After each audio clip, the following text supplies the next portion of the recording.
Todos en esta semana 14 del ciclo de la PRE, que rápido hemos avanzado, ¿no? Ya solo faltan 4 semanas. Y obviamente siempre deseándole éxitos a todos en este ciclo de la PRE, ¿no? Y su futuro examen de admisión. Hoy vamos a desarrollar el tema de actividades económicas. Recuerden que ya la semana pasada iniciamos el estudio de todas las actividades económicas. Hoy vamos a hablar de las actividades secundarias y terciarias. Y en lo que es educación cívica, vamos a iniciar el estudio de los órganos constitucionales autónomos, tema que lo vamos a desarrollar en varias semanas, ¿no? Debido a que es bien extenso. Y hoy hablaremos de la Contraloría, del Banco Central de Reserva y de la SBS, ¿no? Son 3 nada más y en las próximas semanas continuaremos. Muy bien, entonces, continuando con el estudio de las actividades económicas en el Perú, vamos a iniciar entonces con la industria. Buenos días a todos.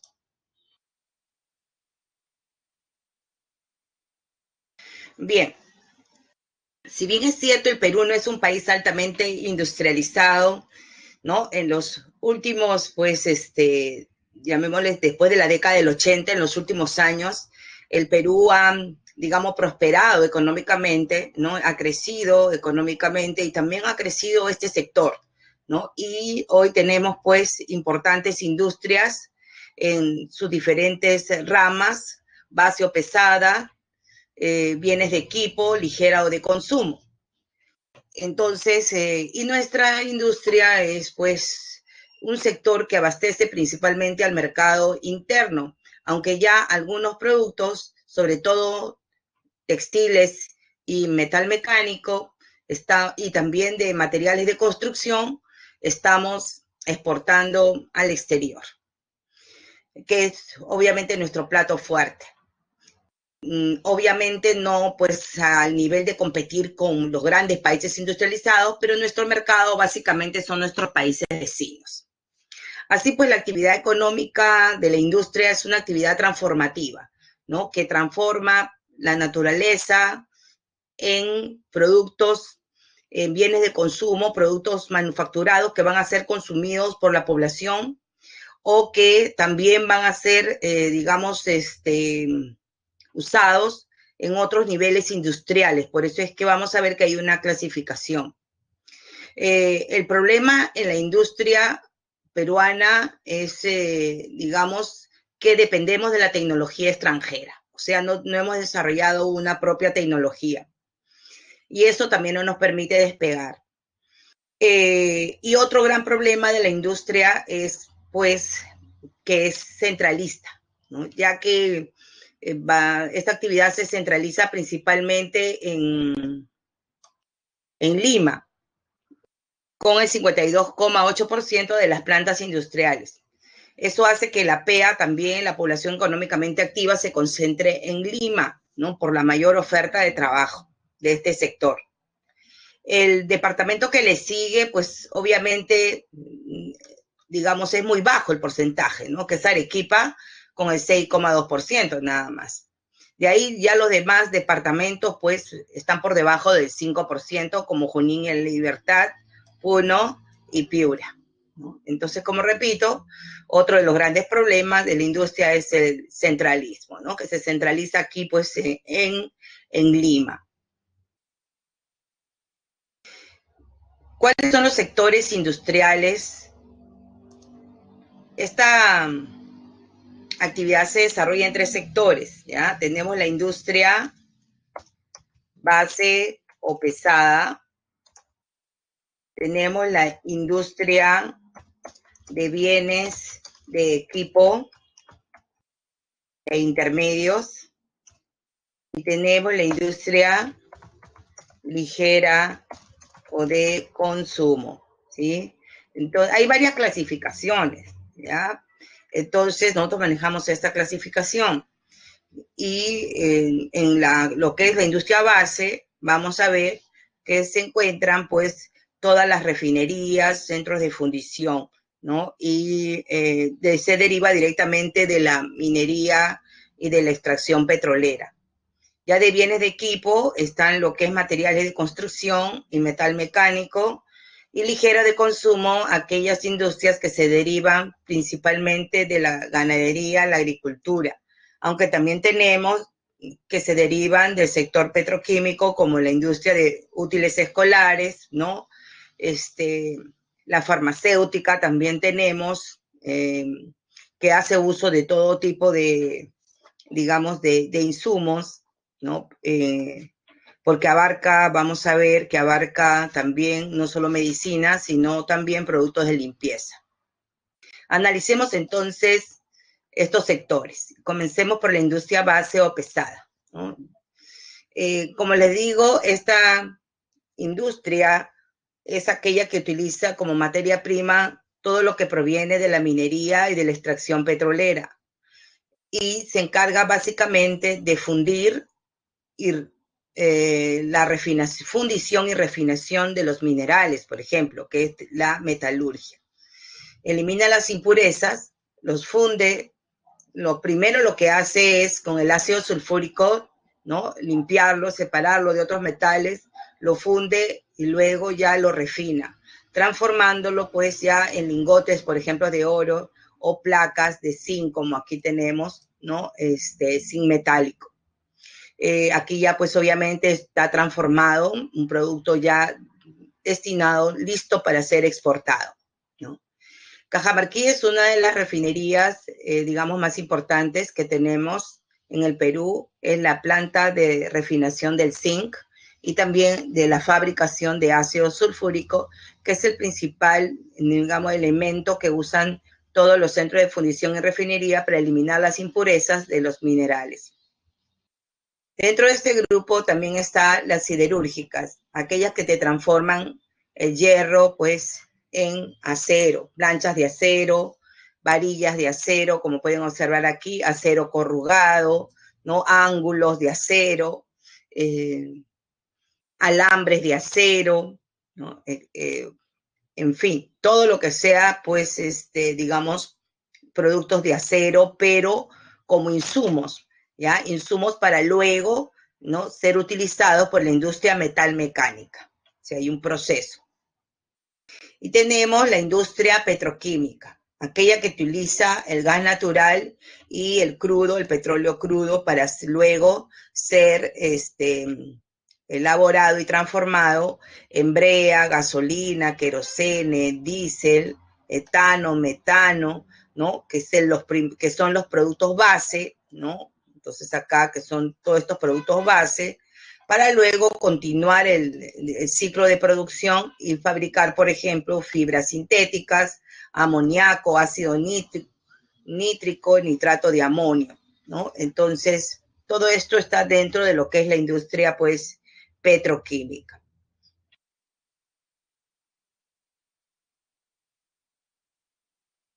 Y tenemos la industria de bienes de equipo, ¿no? Aquí tenemos ya aquellas que usan los insumos que vienen de la industria siderúrgica, ¿no? Todo lo que es metal mecánico, ¿no? Entonces ahí tenemos las aleaciones de hierro, las planchas de acero, y estas planchas de acero pues se transforman en un gran, ¿no? Por ejemplo, buque, ¿no? Como nuestro buque, nuestro BAP Carrasco.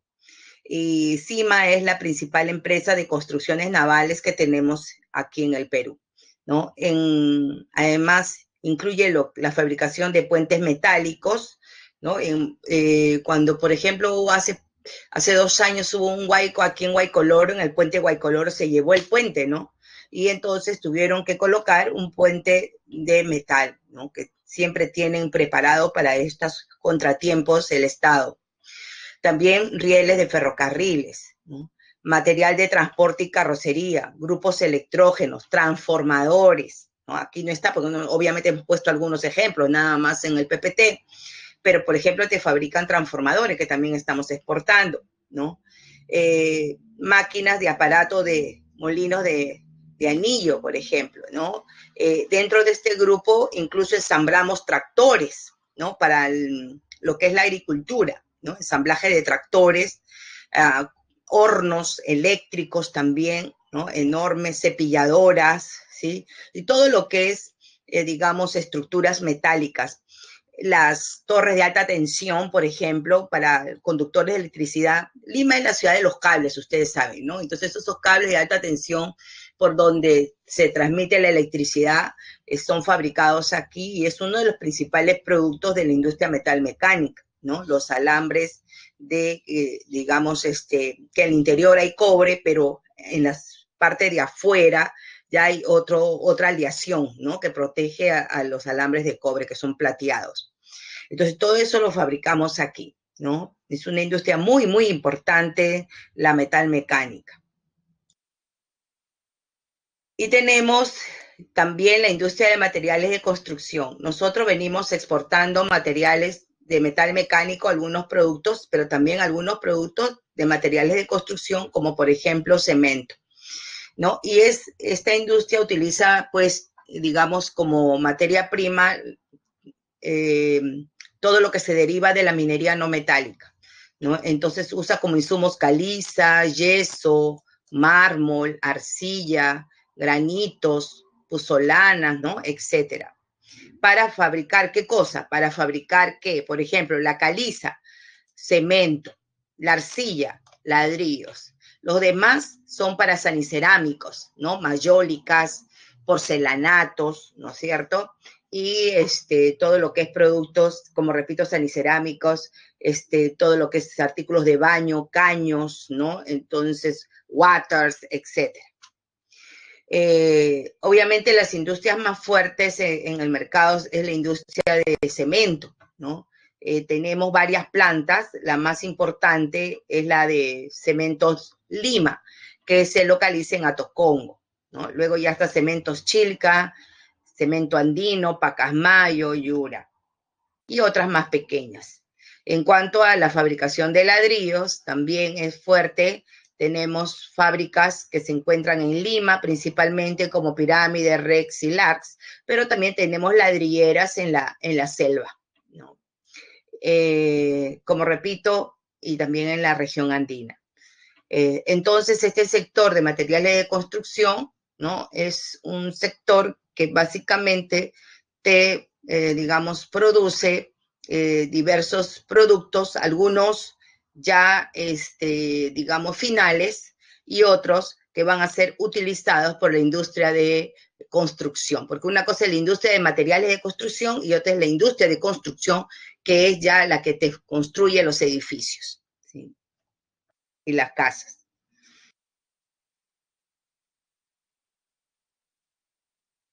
Y tenemos la industria eléctrica. La industria eléctrica es una industria base, ¿ya? Es una industria base y es la más importante del país. Y creo que en el mundo también son las más importantes, porque todo depende de la electricidad en el mundo, ¿no? Para que puedan las demás industrias, digamos, tener actividad, necesitan principalmente energía.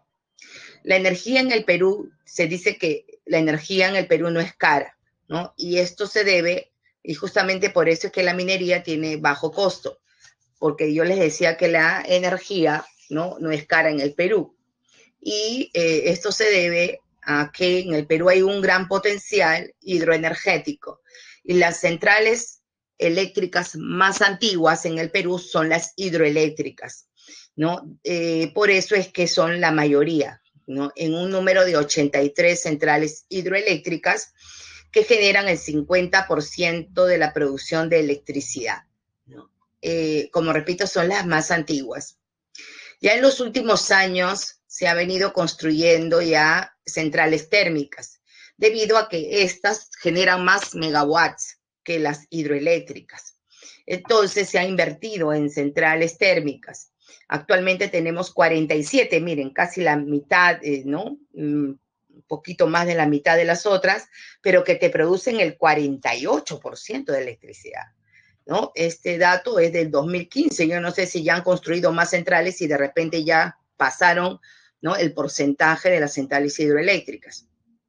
Y tenemos que en un 2% ya hemos comenzado a invertir en RER. ¿Qué son las RER? Acá le falta la RER, recursos energéticos renovables, ¿no? Que que, digamos, tenemos ya plantas importantes solares, eólicas, ¿no? Y tenemos de biomasa, ¿no? Solares, por ejemplo, tenemos en Moquegua, ¿no? Que es Rubí. Eólicas tenemos en Talara y en Ica.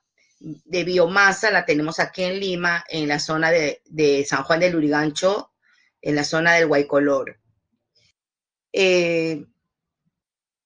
En cuanto a la energía eléctrica y su uso, ¿no? Y su uso, en el Perú, quien consume más electricidad no son las casas y los hogares, sino, como observan, es la industria, ¿no? La industria consume la mayor parte de la electricidad. Ya luego, digamos, una cuarta parte del sector residencial y el resto ya es comercial y alumbrado público, ¿sí? Entonces, es utilizado por las industrias. Y dentro de las industrias están las metalúrgicas también, ¿no? Las siderúrgicas y otras industrias. Entonces, el mayor consumo de electricidad, no se olviden, en el Perú está en el sector industrial. Por eso yo les decía que esta es la más importante para la industria peruana. Y tenemos entonces aquí algunas centrales hidroeléctricas de todas las más de 120, digamos, centrales eléctricas. Hemos querido, ¿no?, mostrarles las que, digamos, las más importantes en cada sector del Perú. Debo de señalar que las centrales eléctricas, la gran mayoría, se encuentran interconectadas en un sistema conocido, Sistema Eléctrico Interconectado Nacional, llamado SEIN, ¿no? La mayoría de la energía eléctrica se encuentra interconectada, ¿no? Entonces, y te producen ya, digamos, la mayoría de la energía en el Perú.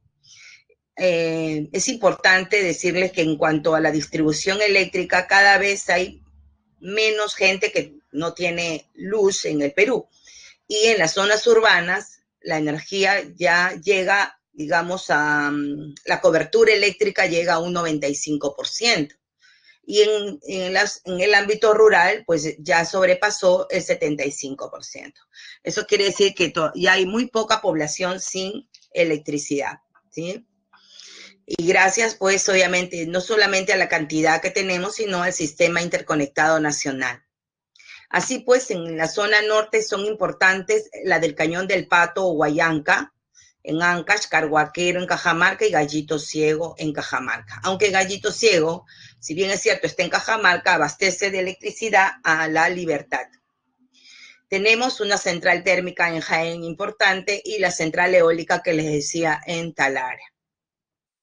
En la zona central están las más grandes centrales hidroeléctricas del Perú, ¿no? Aquí se encuentra, pues, Santiago Antúnez de Mayolo y Restitución y las de la cuenca del río Rima, donde Huinco, obviamente, es la más grande de la cuenca.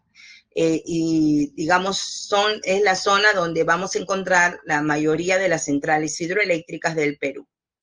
Sin embargo, ya en los últimos años en Lima se viene construyendo importantes centrales térmicas. Las más modernas y más grandes son de aquí que ven aquí, que es la central hidroeléctrica de Chilca, ¿no? Chilca 1, Chilca 2, central de ciclo combinado, dice Chilca Plus, ¿no? Y con 2 plantas.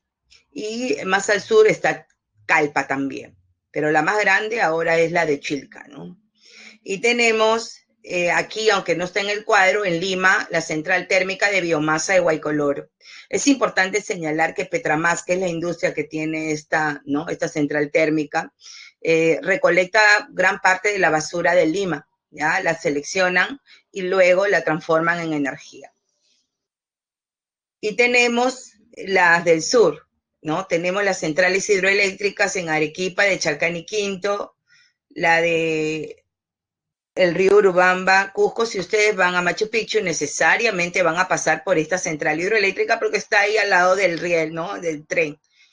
Y antes de llegar a Machu Picchu está la central hidroeléctrica. Y tenemos a Sangaba.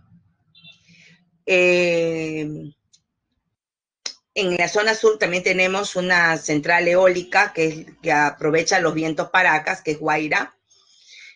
Tenemos dos nomás centrales eólicas, una en Talara, en el desierto. Ahí, igual, cuando ustedes vayan al norte por auto, saliendo de Piura a Tumbes, van a poder ver los molinos de viento.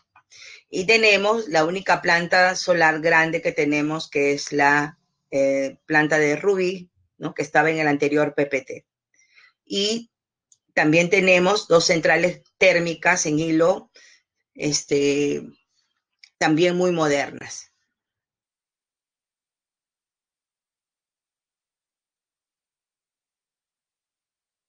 Muy bien, pasemos ahora a la industria ligera o de consumo. Como les decía, este sector es aquel que ya nos, digamos, brinda al mercado productos finales, ¿no? Pero también algunos semi-elaborados que van a ser usados como materia prima por otra industria también ligera o de consumo. Todos son productos ligeros, ¿no? Ya sean semi-elaborados, sean insumos o sean productos finales. Por ejemplo, hay un producto muy importante de la industria ligera, que es este de acá, que es la azúcar refinada, ¿no? La azúcar refinada tiene dos funciones. Llega a nuestro hogar para endulzar nuestro café, nuestro té y elaborar nuestros postres, ¿no es cierto? Y abastece a otras industrias, ¿correcto? ¿A qué industrias? Pues, por ejemplo, abastece a la industria de bebidas, ¿no? Que obviamente todas las gaseosas pues contienen azúcares, ¿no? O a la industria de bebidas, ¿no? A la industria de bebidas, todas las leches, perdón, pero tienen azúcar muchas de ellas, de los yogures, ¿no? También los maja blancos, la leche condensada lleva azúcar. Y la industria de bebidas, también todas las gaseosas, pues llevan también azúcar. ¿Se dan cuenta? Y acá no aparece, sino pues lo llevaría hacia otro producto que es la industria, por ejemplo, panificadora, ¿no? Todo lo que son panetones, galletas, etcétera. Tenemos la industria de golosinas, todo lo que es caramelos, chocolates. Entonces, todo, digamos, esta industria es muy importante, ¿no? Dentro del sector ligero porque abastece a otras industrias del mismo sector, ¿sí? Por eso es que hablamos de productos finales y también productos semi-elaborados. O insumos, mejor dicho. El término correcto es de bienes finales e insumos para otras industrias. Dentro de este grupo está pues aquí la industria pesquera, ¿no? Que te fabrica harina y aceite. Ahí, por ejemplo, otro ejemplo, el aceite de pescado. Ustedes dirán, ¿para qué sirve el aceite de pescado, profesora? Pues bien, el aceite de pescado es un insumo para la industria de cosméticos, porque contiene bastante omega y con eso elaboran cremas y perfumes. ¿Se dan cuenta? De el aceite de pescado. Y tenemos la industria oleaginosa, ¿no? Aquí pues te fabrican todo lo que es margarinas y aceites. Tenemos una variedad de insumos. Creo que el más sano es el aceite de oliva, seguido el aceite de soya. Tenemos el aceite de palma, el aceite de girasol y el aceite de pepitas de algodón, por ejemplo. Entonces, hay diferentes insumos usan. Ya hablé de la industria azucarera, pero la industria azucarera no solamente te fabrica azúcar refinada. Acuérdense que de la industria azucarera se deriva la industria papelera, por ejemplo. La industria de licores, ¿no? Entonces, del ron Cartavio, Comalca, ¿sí? Y tenemos la industria lechera, que es muy variada, ¿no? Con diversos productos, no solamente leche evaporada, leche condensada, como les decía, yogures, mantequillas. Tenemos, Gloria es una de las más grandes, ¿no? Empresas de este rubro. Tenemos la industria de calzado. Esta industria te usa como insumos cueros, de la industria de cuero, porque hay una industria primero de cuero y peletería, pero también te usa material sintético, porque a veces mucho de los materiales de nuestras zapatillas no son de cuero, pues no son de material sintético, ¿no? Y la verdad es que ahora pues la mayoría de los zapatos son sintéticos y muy pocos son de cuero porque obviamente tienen un mayor valor agregado, son más caros en el mercado.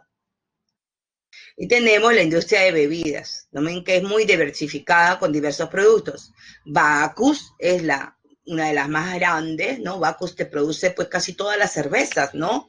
Desde Cristal, Pilsen Callao, Pilsen Trujillo, Arequipeña, Cusqueña, Malta Polar, ¿no? En fin, ¿no? Un montón de cervezas para el mercado nacional e internacional. Y tenemos gaseosas como Guaraná, Viva Bacus, Agua, San Mateo. Miren cuántos productos. Igual puedo mencionar de Coca-Cola con su gama de productos, inclusive los frugos, AGPER con sus gaseosas, Bicola y con su frugo, ¿cómo se llama? Pulpín, por ejemplo, ¿no? Y la que nos mantiene gorditos, que es la industria de embutidos, ¿no? Que abastece pues de cualquier cantidad de productos al mercado, a las familias y a los restaurantes, a las pizzerías, por ejemplo, ¿no? A la zona de parrilla, a las que venden parrilla, etcétera. Aunque ya pues tenemos a la elección, ¿no? Porque también dentro de este sector tenemos productos de pavita que son pues bajos de colesterol. Y tenemos ya la industria farmacéutica, que no solamente se trata de la fabricación digamos, de medicamentos, sino también se incluye todo lo que es cosméticos, cremas, y también lo que es productos de limpieza, como Sapolio, ¿no? Como productos Sapolio. Y por último ya tenemos la industria textil, ¿no? Esta industria textil que abarca dos rubros, lo que es telas y lo que es prendas de vestir, ¿no? Entonces tenemos, por ejemplo, grandes fábricas de tela en el Perú, como Polistel, por ejemplo, pero también tenemos grandes fábricas de productos de prenda de vestir. Top es la más grande que tenemos de prendas de vestir, por ejemplo, ¿no?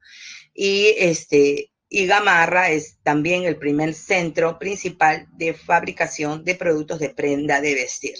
En este rubro tenemos empresas pequeñas, medianas y grandes como Topitop, ¿no? Bien, esa entonces es todo lo que referente a la industria. ¿Alguna pregunta? ¿Alguna pregunta con relación a todo lo que es industria? Seguimos entonces. Muy bien, y pasamos al sector comercio. Es uno de los sectores que fue, bueno, ha sido golpeado durante la cuarentena, ¿no? Bueno, también al ser golpeado el comercio, también todas las fábricas e industrias, porque los productos que ellos tenían se quedaron en los almacenes, ¿no?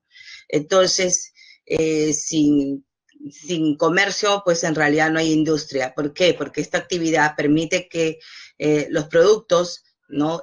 Fabricados lleguen al consumidor. Se trata, pues, de un conjunto de transacciones de compra y venta, ¿no? Donde entonces se intercambia y se abastece de productos al mercado. Este comercio se desarrolla en el Perú de dos formas, interno y externo. Obviamente interno al interior del país.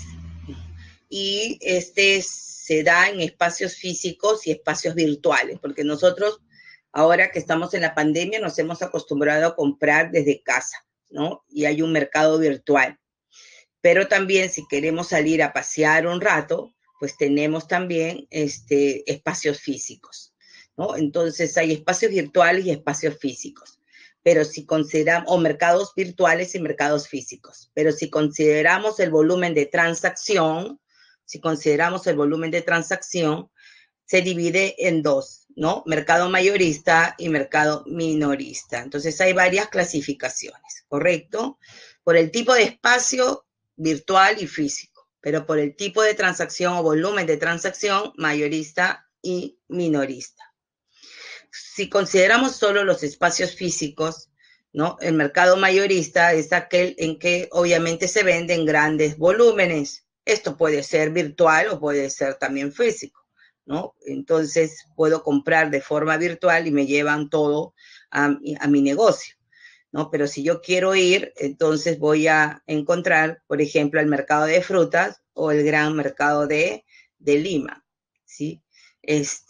Con productos, con productos agrícolas, básicamente. Pero si yo quiero comprar, por ejemplo, en grandes cantidades leche, le compro pues a la Gloria, ¿no? Directamente a la empresa, ¿me entienden?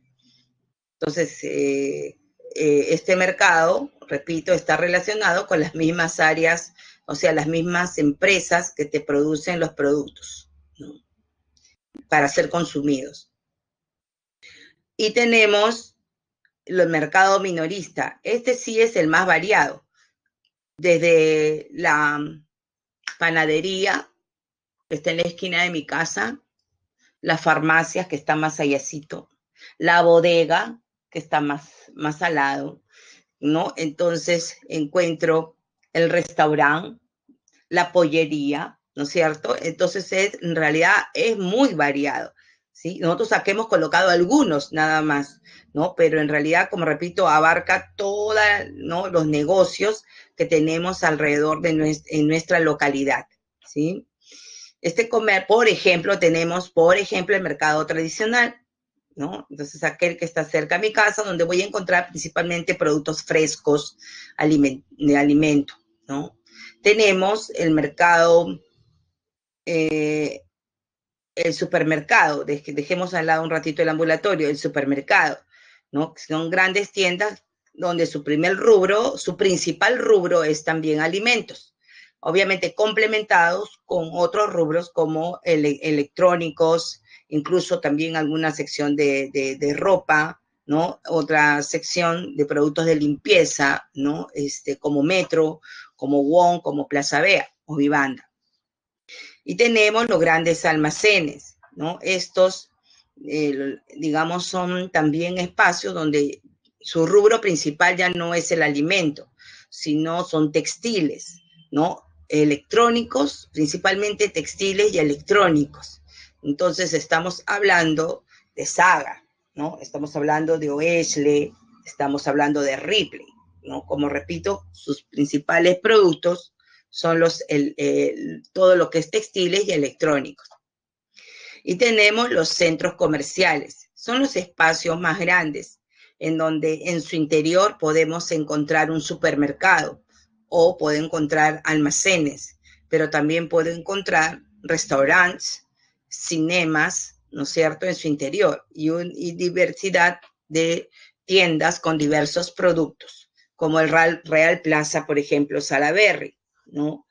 Donde hay un Promar, donde hay Plaza Vea, en el último piso hay food, hay cines, ¿no? Y hay Saga, Ripley y Oesle, los tres, ¿no? Porque es muy grande, entonces vamos a encontrar de todo, ¿no?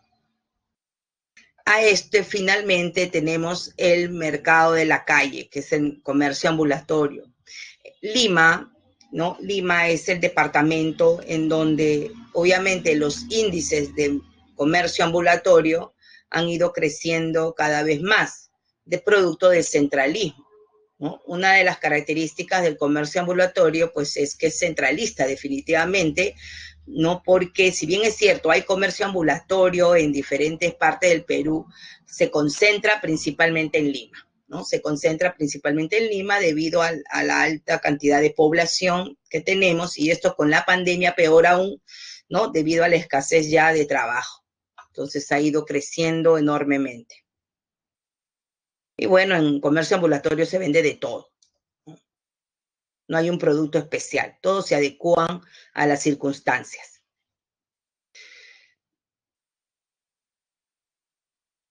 Y tenemos ya el comercio exterior, ¿no? Regulado por el Ministerio de Comercio Exterior y Turismo. Consiste pues en comprar productos o vender productos al exterior. ¿Qué compra el Perú? Compra de todo, en realidad, ¿no? Entonces realiza diversas compras al extranjero, productos que llegan aquí a nuestros justamente grandes almacenes, a nuestros centros comerciales. Sin embargo, en los últimos 120 días, o llamemos 180 días, ¿qué es lo que el Perú ha importado más? ¿Qué es lo que ha importado más? A ver, cuéntenme ustedes, ¿qué creen que es lo que ha importado más el Perú en estos 200 días? Pruebas rápidas. Al comienzo, ¿no? Porque ahora ya ¿Qué está comprando ahora? Ya no compra pruebas rápidas, ¿no? Ya no está comprando, están usando las que tenían hasta que se agoten. Porque en el mercado no había pruebas moleculares, ¿no? No había pruebas moleculares y entonces se compró lo que había más en el mercado en ese momento, que eran las pruebas rápidas, ¿no? Y entonces compramos cualquier cantidad de pruebas rápidas. Y ahora estamos comprando a nivel de gobierno pruebas moleculares. ¿Pero qué más? Mascarilla, exacto, ¿no? Llegó un momento, ¿se acuerdan cuando iniciamos la pandemia? Que la mascarilla antes de la pandemia en una farmacia costaba 50 céntimos. Y luego, la caja de mascarillas, la más simple, que son las de pliegue, de 3 pliegues, llegaron a costar 60 soles la caja, ¿no? La caja, y las vendían a 2 soles, 3 soles, ¿no? Una mascarilla. Porque no había, pues, o sea, la demanda era mayor y la oferta, pues, era menor. Pero luego las empresas comenzaron a importar mascarillas. Y ahora, ¿cuánto está? ¿Saben cuánto está? Una caja. Esa es la misma que les estoy diciendo. El otro día mi esposo ha comprado, porque usamos esas triples nomás nosotros, porque ahí la Organización Mundial de la Salud ha dicho que es suficiente con esas triples. 7 soles la caja, imagínense, después que se puso a 60 soles, ¿no? 7 soles ahí en Emancipación. La caja, compró 3 cajas, un cuarto, ¿no? Para tener, porque esas se desechan, ¿no? Se usa y se desecha. Entonces compró 3, ¿no? Después que yo había pagado por una, imagínense, 60 soles llegué a pagar, ¿no? ¿Cómo es, no? Cómo se mueve la economía en la oferta y la demanda y en el mercado, y ahora hay de todo, mascarilla de todo, y obviamente eso hace que baje el precio, ¿no? Entonces hemos importado cualquier cantidad de mascarillas, hemos importado también estas, ¿cómo se llaman? Ay, ya no me acuerdo, lo que no se llama protector facial, ¿no es cierto? Todo eso ha sido las importaciones de estos últimos meses, ¿no? Bien, ¿y qué exportamos? ¿Qué exportamos? Nosotros exportamos 2 tipos de productos, tradicionales y no tradicionales. Es decir, vendemos, ¿no? Productos tradicionales y no tradicionales. ¿Qué es un producto tradicional? Un producto tradicional es aquel que se exporta de forma permanente en grandes cantidades, en grandes volúmenes, y por lo tanto generan mayores divisas, ¿sí? Mayores divisas. Ahora vamos a ver luego cuáles son los principales productos. ¿Y qué es un no tradicional? Son productos que se exportan en menor volumen, ¿sí? Comparado con los tradicionales, pero que obviamente tienen mayor valor agregado, ¿sí? Entonces, el otro genera divisas por los grandes volúmenes que exportamos, o sea, las cantidades, ¿no? Y el otro, si bien es cierto, se exporta en menor volumen comparativamente con los tradicionales, pero tienen mayor valor agregado en el mercado. Bien, acá tenemos un cuadro de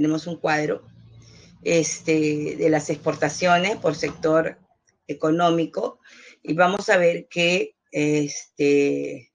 entre los productos de exportación tradicional, obviamente en primer lugar se encuentran que los minerales, ¿no? Los minerales, cobre, oro, zinc, ¿no? Plomo y plata, ocupan los primeros lugares, ¿no? En lo que es hasta el 2018 en exportación tradicional. Ya en segundo lugar está pues el petróleo, ¿no? Los hidrocarburos, gas natural y petróleo. En cuarto lugar ya está lo que es harina y aceite de pescado, y el café y el azúcar está ya finalmente en cuarto lugar, ¿no? En primer lugar minerales, segundo hidrocarburo, tercero pesqueros, harina y aceite, y en cuarto lugar el café y el azúcar, que son los productos tradicionales de exportación, ¿no? Algodón también está en este grupo de tradicionales, ¿no? Café, azúcar, algodón son tradicionales, ¿no? Arroz ya no estamos exportando mucho, porque básicamente abastece al mercado interno, ¿sí? Y tenemos los no tradicionales. El sector más fuerte es este de aquí, que es el sector agroindustrial, ¿no? Aquí aparece la uva fresca y espárragos, pero obviamente hay una infinidad de productos que exportamos, como la quinoa, también el ají páprica estamos exportando, ¿no? Y el segundo sector no tradicional está la pesca, miren, la pesca. La pesca, pero con otros productos, porque los tradicionales son la harina y el aceite. En cambio, los no tradicionales, aquí está la pota congelada y, por ejemplo, el langostino, ¿no? Son productos no tradicionales de exportación del sector pesquero. Ya después ya vienen los químicos, los textiles, los siderometalúrgicos y la minería no metálica. ¿Se acuerdan que yo les decía que estamos exportando productos metal mecánico, ¿no? Los siderometalúrgicos y textiles? Ahora, yo no les voy a pedir que se aprendan pues toda esta lista, ¿no? Definitivamente, ¿no? Pero yo les recomiendo que no se olviden que estos son los tradicionales, ¿ya? ¿Por qué? Porque al ustedes dominar esto, ya pueden descartar rápidamente cuáles son los no tradicionales. Y tampoco deben de olvidar que el sector más fuerte no tradicional es el agroindustrial, mientras que son que los mineros. En el tradicional son los mineros y en el no tradicional el sector más fuerte es el agroindustrial, ¿sí? ¿Alguna pregunta?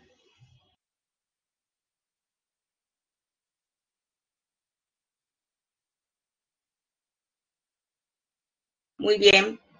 Entonces pasemos ahora, ya dejamos la industria, dejamos el comercio y pasamos ahora a las vías de comunicación.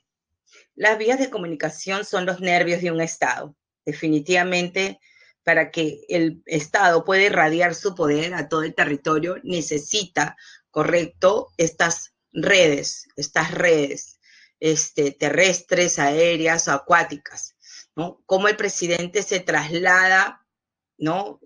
A las 8 de la mañana lo vemos en Lima y a las 11 ya está, pues, en otro departamento, y a las 4 ya está en otro departamento a veces, ¿no? Y entonces permite, ¿no? Que, digamos, el accionar del Estado sea mucho más eficiente, ¿ya? Y obviamente también agiliza la economía, ¿no es cierto? Permitiendo que todos los productos del interior del país puedan llegar hacia los puertos para poder ser, por ejemplo, exportados.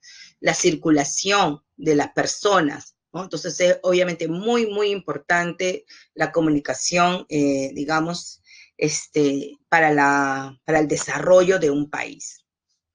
Nosotros tenemos entonces tres tipos de transporte: terrestre, representado por las carreteras y las líneas ferroviarias; el transporte aéreo, representado por los aeropuertos y aeródromos; y el transporte acuático, representado por el transporte marítimo, fluvial y lacustre.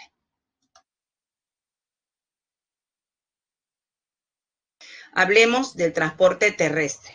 El transporte terrestre está representado por las carreteras y por las redes que unen, ¿no? El territorio nacional, las redes que unen un departamento y las redes que articulan a una ciudad. Lima, por ejemplo, tiene una red que es una red llamada la Red Vecinal de Lima, ¿no? Con todas las avenidas, calles, ¿no? La avenida Bancay, ¿no? Por ejemplo, si yo quiero trasladarme de La Victoria, ¿no? Hacia San Marcos, tengo varias vías. Puedo agarrar la avenida Canadá, ¿no es cierto? Agarrar la avenida Canadá hasta la avenida Arequipa, o la avenida Arequipa, por ejemplo, Petituar, de ahí hasta la avenida 28 de Julio, de la avenida 28 de Julio, pues me muevo hasta la avenida Brasil, por ejemplo, ¿no? Y atravieso todo el distrito de Breña, ¿sí? Hasta llegar hasta Tingomaría, para ir a la pre. De Tingomaría, de frente, todo por el túnel hasta la Colonial, ¿no? Agarro la Colonial y entro a Mésaga, y ya llegué. ¿Se dan cuenta? Esa es la red vecinal, ¿no? Y tenemos la red departamental, ¿no? Que es la que articula, pues, digamos, todas las provincias de un departamento, ¿no? Entonces, Si yo quiero, pues, ir, por ejemplo, hasta Canta, ¿no? Hasta Canta para conocer las cataratas de Obrajillo, pues tengo que agarrar todo lo que es la avenida, por ejemplo, Alfonso Ugarte, agarrar la Panamericana Norte, y ahí hay un desvío hacia el Chillón, ¿no? Entonces entro por ahí, por esa avenida, esa carretera que me lleva a Canta, Santa Rosa de Quibes hasta Canta, ¿no? Entonces es un sistema departamental, ¿no? Hay un sistema departamental. Pero aparte tenemos un sistema nacional, que es el que estamos viendo, ¿no? Que es la red nacional, con 3 ejes longitudinales y 20 transversales, ¿no? Y que se articulan obviamente a las redes departamentales y luego a las redes vecinales. Todo está interconectado definitivamente. Bien, hablemos de la red nacional. Les decía que la red nacional está pues representada por 3 ejes longitudinales y 20 transversales. ¿Cuáles son los longitudinales en el mapa? Estos de acá, que unen obviamente de norte a sur el territorio, ¿sí? Tanto en la costa, en la sierra, como en la selva, ¿ya? Entonces, tenemos los ejes longitudinales. Y los transversales serían estos de aquí, ¿no es cierto? Estos, que unen costa, sierra y selva, ¿ya? ¿Cuántos? Los transversales son más, porque son 20. En cambio, los longitudinales solo son 3. Hablemos de los ejes longitudinales, ¿sí? Ejes longitudinales. Tenemos en primer lugar la carretera longitudinal de la costa, también llamada carretera panamericana, donde se inicia si acá bien es cierto, dice inicio final en la separata Aguas Verdes y Punto Concordia, en realidad el inicio está en Lima. ¿Por qué el inicio está en Lima? ¿Ya? Porque aquí el kilometraje es 0, ¿ya? Y de aquí para acá tenemos la Panamericana Norte y de aquí para acá tenemos la Panamericana Sur, cada una con su kilometraje, ¿no? Entonces, podríamos decir que une todas las costas desde Tumbes de Aguas Verdes hasta la Concordia, ¿ya? Pero ¿de dónde se inicia? Se inicia en Lima, hacia el norte, Panamericana Norte, y hacia el sur, Panamericana Sur, ¿correcto? Es así, ¿no? Entonces, en realidad no es una carretera, sino 2 carreteras, la norte y la sur, ¿sí? Dividida en 2. Luego tenemos la longitudinal de la sierra, ¿no? Con 3.505 kilómetros. Igualmente une Vado Grande aquí, ¿no? En el norte hasta Desaguadero en el sur. Pero ¿dónde se inicia? ¿No? Se inicia aquí, en La Oroya, kilómetro 0. Y también se divide en 2, longitudinal de la Sierra Norte y longitudinal de la Sierra Sur, ¿no? Uniendo entonces La Oroya hasta Vado Grande, La Oroya hasta Desaguadero, ¿no? Y permite la articulación desde el norte hasta el sur de toda la sierra peruana, ¿no? Desde Vado Grande hasta Desaguadero, ¿ya? Y luego tenemos ya la longitudinal de la selva. Esta se inicia acá, en Chanchamayo, ¿ya? Chanchamayo. Aquí está el kilometraje 0. Y articula las ciudades de la selva peruana, principalmente las de la selva alta, ¿no? Con la única que actualmente se articula en selva baja, ¿no? Es aquí, llegando hasta aquí, que es Puerto Humboldt, ¿no? Y de ahí hay un ramal hacia Pucallpa, ¿no? Y continúa su recorrido, como observan, hasta llegar hasta San Ignacio, ¿no? Hasta San Ignacio. Y hacia el sur, ¿ya? Hacia el sur, estamos acá en Chanchamayo, solo llega hasta Satipo actualmente, ¿no? Esto de aquí que observan ustedes todavía no está construido, por eso está así, ¿no? Está sin construir. solo llega hasta Satipo actualmente. Hay un proyecto, obviamente, en donde se va a articular con la interoceánica. En realidad, este tramo que ustedes observan aquí, este tramo ya existe, ya este tramo que es de la interoceánica, ¿no? Y aquí viene hasta la interoceánica. Y el tramo que en realidad está faltando es este, porque este de aquí ya es de la interoceánica, ¿no? Que ya existe. Entonces tenemos esta carretera, la carretera longitudinal de la selva, llamada también Fernando Belaúnde Terry, ¿ya? Que une desde San Ignacio, acá, hasta Satipo, nada más llega actualmente. Su kilometraje comienza en Chanchamayo y se divide en dos, longitudinal de la selva norte y longitudinal de la selva sur, ¿no? Obviamente la del sur es más corta, como les decía, porque todavía no se ha construido la continuidad. ¿Alguna pregunta con relación a estos ejes?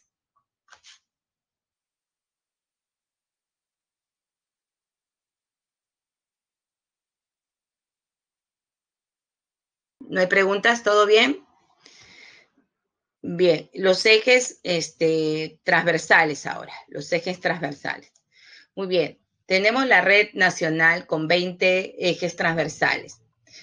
Algunas de, no hemos colocado los 20, pero hemos colocado algunas de ellas, como por ejemplo la carretera Olmos-Corral Quemado, también llamada Manuel Mesones Muro, que se inicia en el distrito de Olmos. Si buscamos, acá está el distrito de Olmos, hasta el puente Corral Quemado en el departamento de Amazonas, acá, donde se articula ya a la longitudinal de la selva, por ejemplo, ¿no? Esta carretera es la de carretera Olmos Corral Quemado, ¿no? Esta carretera que vemos aquí, esta es la de Paita Piura, Chulucanas, Olmos, es otra transversal, ¿sí? Y tenemos otra que es aquí Corral Quemado, Moyobamba, Tarapoto, Yurimagua, ¿no es cierto? En realidad acá hay tres transversales.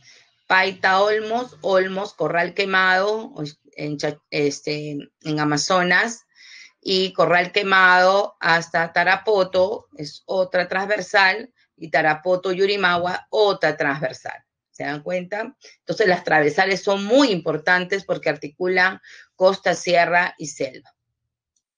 Y tenemos la carretera central, que es la carretera la más transitada de todas, ¿no? Puesto que articula la capital con el resto del país, ¿no? Esta llega, se inicia en la intercambio vial Amenacho, que está entre Santa Anita y el Agustino, ahí en el límite, ¿no? Y llega hasta Loroya, pasando por el Abra de Anticona.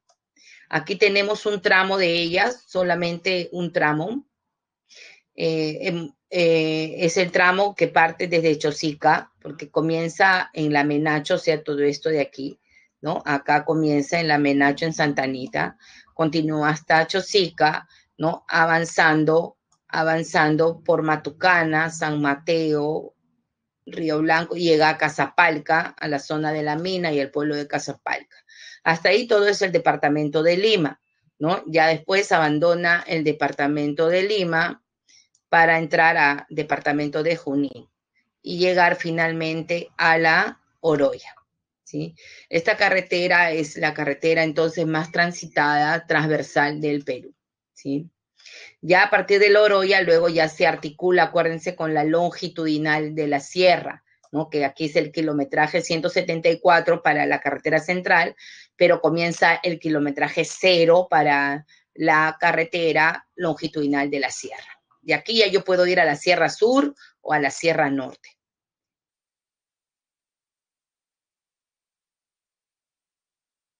Y tenemos ya en la zona sur la carretera Libertadores Guari, le llamaban antes, ¿no? Y ahora, bueno, carretera Libertadores.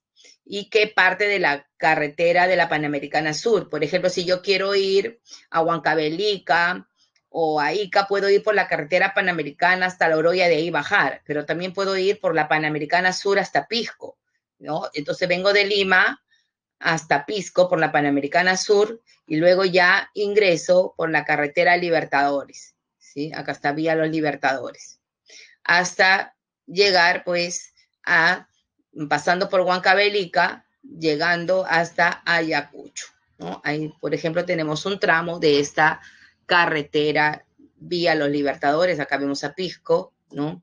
Ya abandona Ica, entra a Huancavelica, la zona de Guaytará, y finalmente entra ya, este tramo ya es Ayacucho, ¿no? Ahí está su recorrido. Y tenemos la más cara del Perú, la que nos costó el triple por la corrupción, construida por Odebrecht, ¿no? Que es la carretera interoceánica sur, ¿no? Esta pues parte aquí, como ya les decía, ¿se acuerdan que había el tramo? Yo les decía, este tramo ya está construido, ¿se acuerdan que les decía? Es este tramo, ¿no? Este tramo es de la interoceánica, ¿sí? Entonces este tramo es de la interoceánica que parte de Iñapari hasta Inambari, ¿no? Entonces aquí a partir de Inambari, ya se abre en dos, ¿sí? Se abre primero en dos, yendo hasta el Cusco, pasando por Apurímac, ¿no? Luego Huancavelica y finalmente Ica hasta el puerto de Marcona en Ica. Y a partir de Inambari, otro ramal donde llega hasta Juliaca, en Puno. En Juliaca ya se abren dos ramales, ¿no? Uno que se dirige hacia el puerto de Matarani en Arequipa y el otro hacia el puerto de Hilo en Moquegua, ¿no? Entonces tenemos esta carretera, conocida también carretera como del Pacífico, que nos permite ya ingresar, porque hasta antes de esta carretera no, no podíamos ingresar por tierra a Brasil. Si nosotros queríamos, increíblemente, queríamos entrar a Brasil, teníamos que hacerlo por vía fluvial, ¿no? No había ninguna carretera. Ahora sí, ya tenemos una carretera para ingresar al territorio brasileño.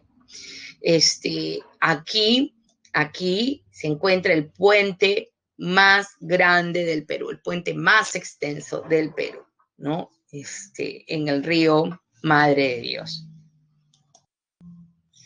Bien, debo señalar finalmente que las carreteras transversales tienen sus ramales y sus enlaces, ¿no? Entonces, tienen ramales y enlaces.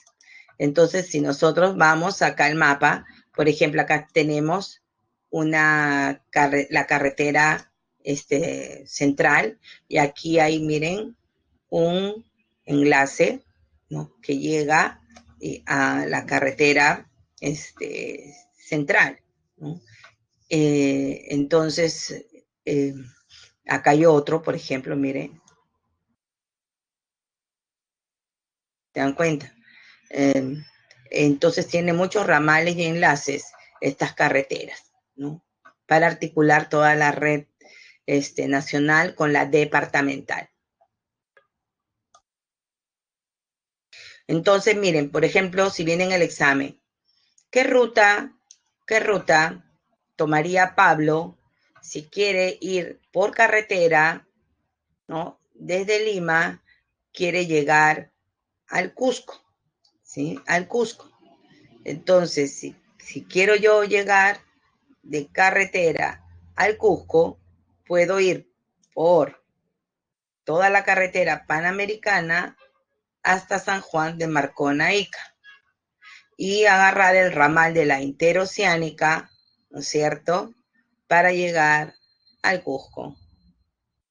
Y acá hay una vía, pero yo puedo también agarrar la carretera central hasta Loroya y de Loroya bajar por Huancayo, Huancavelica, Ayacucho, Abancay y Cusco, pero seguro me demoraría más, porque acuérdense que en la sierra pues hay muchas, el relieve es, ¿no?, muy abrupto y me demoraría más que por ir por la carretera panamericana, que por la costa es más fácil. Entonces, obviamente yo elegiría la primera ruta, ¿no?, que es hasta San Juan y luego entrar al Cusco. Por eso la mayoría que viaja al Cusco viaja hasta Ica, o incluso algunos viajan hasta Arequipa, pero ya muy abajo. Desde la que se construyó la interoceánica, ahora es hasta Pisco, hasta Marcona, y luego ya lo más cerca al Cusco. Antiguamente nos teníamos que ir hasta Arequipa, de Arequipa pasar por Juliaca y de Juliaca subir, miren, hasta cuando no existía la interoceánica. ¿Alguna pregunta? A ver, si me han captado, me voy a saltear un ratito. Me voy a saltear un ratito para preguntar. Acá hay una preguntita interesante. A ver, esta no es. Esta tampoco. Ah, acá. A ver, esta de acá. Si me han captado.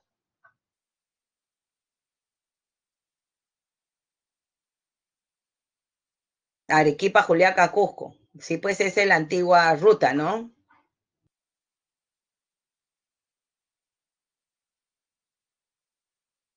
Ahora sí, llegó la hora de la verdad. A ver, si han captado lo de carreteras. Bien, léenlo bien, ¿ah? Se me, se me apresure.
¿Alguien más? ¿Quién da más?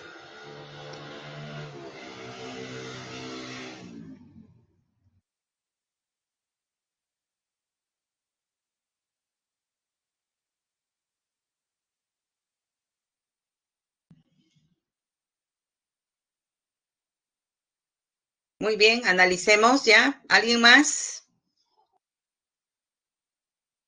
¿Alguien se anima a marcar?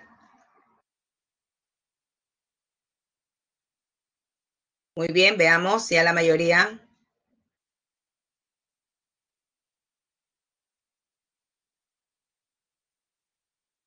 A ver, veamos. Entonces, el 65% me ha contestado la C.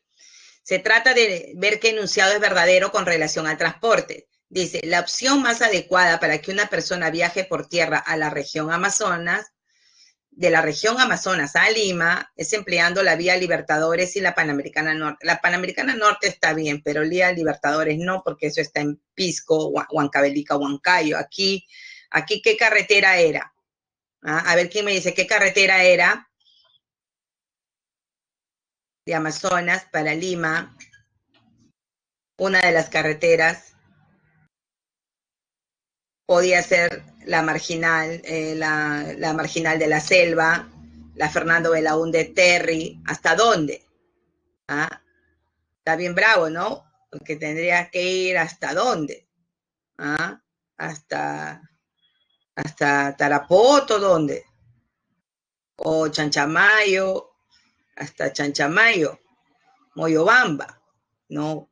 Está bien bravo, ¿no? Entonces, era hasta Chanchamayo, la longitudinal por lo menos hasta Chanchamayo. De ahí agarrar la carretera Mesones Muro, ¿no? La Mesones Muro hasta Olmos, ¿ya? De Olmos, entonces hasta Chiclayo y de ahí agarrar la Panamericana Norte. Así era, ¿no? Una ruta bien tranca, ¿no? Bien. Otra, un empresario, entonces esta era falsa, pues. Un empresario minero quiere trasladar miles de toneladas de zinc desde el Cerro de Pasco al Callao.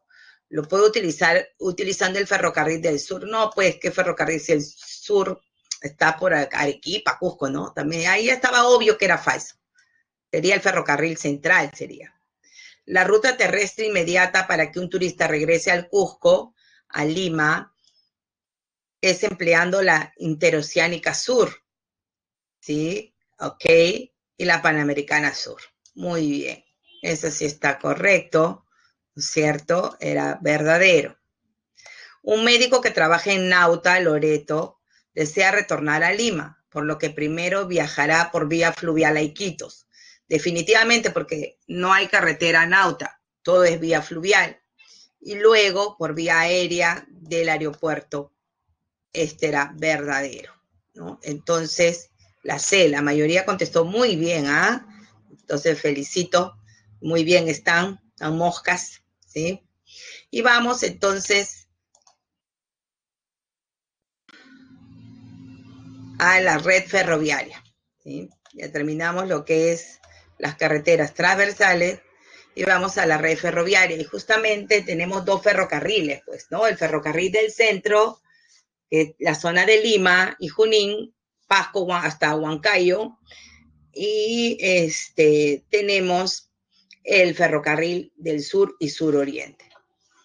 Este ferrocarril del centro es el principal transporte de minerales, ¿no? Que traslada del Callao, que trasladan hacia el Callao todos los minerales. Tiene una ruta de Callao, Lima, La Oroya, y La Oroya siempre es el eje, ¿no? La Oroya, luego ya hacia el norte, hacia Junín y Pasco, o hacia el sur, hacia Huancayo. Tiene algunos ramales, como observan, hacia Chaucha y hacia Jauja, ¿no? Desde Pachacayo. Y llega hasta Huancayo. Hasta aquí, ojo, hasta aquí es el ferrocarril central. Pero este ferrocarril chiquitito, esta línea que es Huancayo-Huancavelica, acuérdense, se le llama el tren macho. ¿Sí? Solo los machos se atreven a pasar por ahí. Miren estos precipicios, ¿no? Entonces son 18 túneles y no sé cuántos precipicios para llegar de Huancayo a Huancavelica. Pero sin embargo no hay noticia de que pues un tren se haya caído, ¿no? En años. Y tenemos el ferrocarril del sur. Este ferrocarril del sur parte de Matarani y Mollendo, ¿no es cierto?, hacia La Joya y se une en un ramal para ir a Arequipa y hasta Juliaca. De Juliaca se abren dos, ¿no? Se dirige hacia Puno y luego pasando por Sicuán y Urco llega al Cusco. Este ferrocarril es ferrocarril del sur, ¿no? Concesionado al ferrocarril trasandino que hace el mantenimiento a la vía. Y los operadores son Perú Rail e Inca Rail, ¿no? Este último tramo, ya de aquí, de acá, es el de sur-oriente, que es el único tren netamente de pasajeros, ¿no? Que traslada a los turistas nacionales y extranjeros hacia Machu Picchu, ¿sí? Antes llegaba hasta Quillabamba, pero se cayó un aluvión, se llevó todas las rieles y ya no lo han vuelto a construir, ¿sí? Entonces solo el tren ahora llega solo hasta Machu Picchu. Bien. Esos son los dos trenes que son del Estado y que se encuentran concesionados a empresas privadas. Aparte, hay un tren privado que lo construyó Sauder para sus minas, para sacar sus minerales de Lima. Después este ya pues es histórico, pero no está habilitado.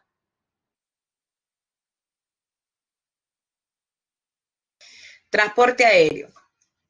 Bueno, justamente se ha aperturado ya los vuelos internacionales, ¿no? Primero se aperturaron los vuelos nacionales y ahora tenemos los vuelos internacionales. Estos vuelos internacionales solamente es a 5 países por ahora, ¿no? Después de la apertura. Este es el más rápido y moderno, ¿no? Nos permite llegar a pocas horas a nuestro destino. Por ejemplo, si yo quiero ir de Lima a Cancún, solamente son 5 horas y media y ya estoy en México, ¿no? Entonces, si yo quiero ir de Lima a Tumbes, en 1 hora 50 minutos ya estoy en Tumbes, imagínense, ¿no? Entonces, rapidísimo, ¿no? Llego a mi destino. Estos en total son 33 los aeropuertos en el Perú y 25 los aeródromos, todos comerciales, sin contar los militares, ¿no? Sin contar la base, ¿no?, aérea de Las Palmas, nada de eso, ¿sí? Entonces son 33 aeropuertos, de los cuales son considerados actualmente como internacionales los que están aquí en el PPT, ¿no? El Jorge Chávez, con vuelos internacionales a diferentes partes del mundo, el Velasco Astete en el Cusco, también con vuelos internacionales directos, Rodríguez Bayón con vuelos a Chile directo, y tenemos el Secada Viñeta, que es la principal puerta de entrada a la selva baja de Loreto, ya que no hay carretera todavía que nos lleve, pues no hay carretera que nos lleve a Iquitos, ¿no? Imagínate, en pleno siglo XXI, pero no tenemos carretera. La red es fluvial, ¿no? O aérea. Tenemos el Martínez Pinillos en La Libertad, el Guillermo Concha, que en los últimos años se ha intensificado, y el precio, siendo más cerca, Lima Piura, siendo el más cerca Lima Piura, es más caro que Lima Cusco, ¿no? Es más caro que Lima Cusco, ¿no? Un pasaje de Lima a Cusco te puede costar 80 soles, ¿sí? Imagínate, 80 soles, pero de Lima a Piura, pues está fluctuando en 140 soles, con todo impuestos y maleta. Sin maleta es menos. Y tenemos a Bensur Rengifo, ¿no? Es la entrada a Pucallpa, ¿no? Se encuentra en la ciudad de Pucallpa y nos permite llegar hasta, pues, el departamento de Ucayali. Como repito, son 33 los aeropuertos, de los 33, 23 son los más grandes. Y tenemos el transporte acuático, aquel que se realiza por el mar, por los ríos o por los lagos. El uso es diferente, pasajeros, comercial, ¿no? Pero en lo que es transporte marítimo, no existe transporte de pasajeros marítimo en el Perú, ¿no? Básicamente el 100% de su uso, pues, es comercial. Acá no hay cruceros, ¿no es cierto? Entonces todo es, digamos, de uso comercial. Los puertos que tenemos a lo largo del litoral se dividen en dos grupos, los puertos mayores y los puertos menores. Los puertos mayores, ¿no?, son aquellos que se utilizan para comercio nacional e internacional. Y cuando hablo de internacional, anoten importación y exportación. O sea, embarque y desembarque de productos que vienen del exterior o que salen del Perú. Obviamente el puerto con mayor infraestructura de los puertos mayores es el Callao, con 8 muelles, escúchenlo bien, 8 muelles y 18 sitios de atraque, ¿no? Es el más grande. De ahí ya le sigue, pues, el de Matarani, ¿no? En el cual, en lo que es volumen, es el segundo, ¿no? Le sigue Salaberry, ¿no? En lo que es volumen, ¿ya? En lo que es volumen de productos. Ya después ya viene Paita, ¿no? San Martín, Hilo, Talara, etc. Y los puertos menores son aquellos que solo se utilizan para embarque, o sea, lo que es productos que salen al exterior.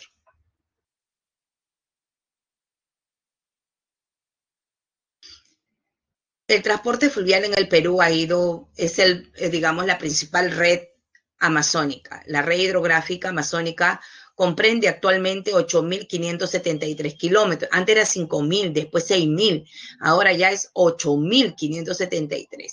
O sea, han ido digamos, ampliando las obras, ¿no? Para poder ampliar la red fluvial en el Perú, ¿no? Adecuando nuestros ríos navegables, digamos, a la estructura de transporte. Entonces, tenemos una red de 8.573 kilómetros, prácticamente la mitad, que es 4.000, son las redes principales. O sea, estamos hablando de la red del río Amazonas, Ucayali, Guallaga, Madre de Dios, que son las redes principales, y el resto son las redes de los afluentes, como el Napo, el Tigre, por ejemplo, ¿no? El Aguaitía y otros ríos afluentes, el Geat, el Inambari. Entonces, la red se divide en dos, en redes principales y redes secundarias. Obviamente, el primer puerto fluvial del Perú, ¿no? Es Iquitos. Hay un proyecto de toda una remodelación, infraestructura que le dé modernidad a este puerto, ¿no? Luego ya está el de Pucallpa, Yurimagua y Puerto Maldonado. ¿Cuántos puertos tenemos a lo largo de las redes? Son más de 30 puertos fluviales, imagínense, más de 30 puertos fluviales que tenemos en toda esta red, ¿no? Amazónica, que es la principal vía de comunicación en la selva. Y tenemos el transporte que se realiza en el lago Titicaca. Hay dos puertos, el puerto mayor, que es Puno, y el puerto menor, que es Chucuito. Después ya son pequeñas caletas, ¿no? Entonces tenemos un puerto mayor, que es el puerto de Puno, y un puerto menor. Solamente hay dos puertos, lo demás, como repito, son pequeñas caletas en el transporte del lago Titicaca. ¿Alguna pregunta sobre el transporte?